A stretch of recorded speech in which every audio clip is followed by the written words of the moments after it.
विशेष सबै साथीहरू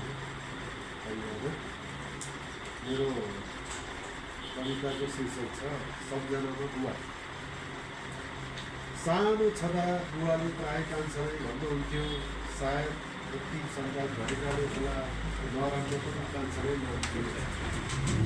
जन्मेको दिनदेखि सुरु भएको त्यो नाम जीवनभर बुझिने छैन। मसँग बुवाको साइनो यही नाम छ। खुसी परेका सर्टिफिकेटहरूमा कान्छा नै लेखिएको छ। नेपाली नागरिकतामा कान्छा नै जोडिएको छ। अर्थात् म बाँचुन्जेल बुवाले दिएको यो कान्छामा जीवितै रहन्छ। अरू त सम्झनामा मात्रै छन्। मथिङ्गलमा धमिर अकिल अनि दृश्यहरू। पाठशाला जाँदा खैरो कमिजको दोब्रेको खल्तीमा खैर कलम सिउरेको याद छ। सायद बुवाले काठमाडौँबाट फर्किँदा ल्याएको उपहार हुनुपर्छ। दसैँको उपहार थियो खल्तीभरि चिउरा अड्ने जिन्स प्यान्ट, खासाबाट ल्याएको टेलिकटरको निलो सर्ट र 3 इन्च काँडाले घोचिँदा पनि पैँतालाको छाला नचोडिने हात्तीछाप चप्पल। ती सबै सकाए तर बुवा हुँदा मेरो शान्त घमण्ड बेग्लै थियो। साथीहरूलाई रमाप देखाउँथे म, ओइ धेरै हेर्छस् जेठा, म मेरा बुवालाई भनिदिन्छु, म को हुँ चिनेछस्?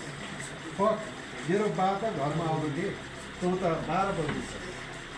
पाठशालाका गुरुहरूले अनुशासनको ढोकमा चुथराको लाठी समाएर हात भने मैले हात पिठ्युमा लुकाएर भने म मेरो बालाई भनिदिन्छु। गाउँका ठालुहरूले यो कसको छोरो भनेर ढाडसको भाषामा सोद्धा पिछलग्गुहरूले भन्थे फलानाको कान्छो छोरो। त्यसपछि रिसले आगो भन्थे। त्यही भएर त ठुलो कुरा गर्दो रहेछ नाथे। अर्थात् मेरा बाती अन्याय गर्नेहरूको विरुद्धमा दिए भन्ने बाल मस्तिष्कले बुझ्थ्यो। बुवा सब थोक हुनुहुन्थ्यो, एक ऊर्जा अनि एक बहादुरीको चिनारी।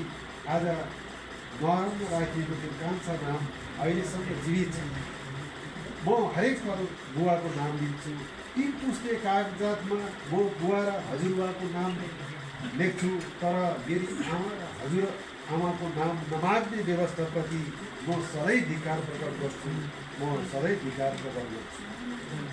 बुवाको नाममा केही खोरियाबारी र घरबारीको धमिरा खाएको नेपाली कागजको लिखित लाल पूर्जा छ। बेला बखत भुइँगलमा खडिएको कालो सन्दुकभित्र म निहाल्छु बुवाका अङ्का छापहरू। मलाई लाग्छ कतै सन्दुकभित्र नै बुवा हुनुहुन्न, कतै आमाको मैलो पड्कीको सबकोले बेरेर राखिएको पूर्जाभित्र बुवा त बेरिएको छैन। खोतल्दै जान्छु कालो मसीले औँखा छाप लगाएको डामहरू देख्दा कतै बुवाले मलाई हात दिइरहनु भएको त छैन। अफसोस, फेरि पूर्जाका पानाहरू पल्टाउँदै जान्छु र बुवाको नाममा अर्को सेतो कागज पनि भेट्छु। मृत्यु दर्ताको प्रमाणपत्र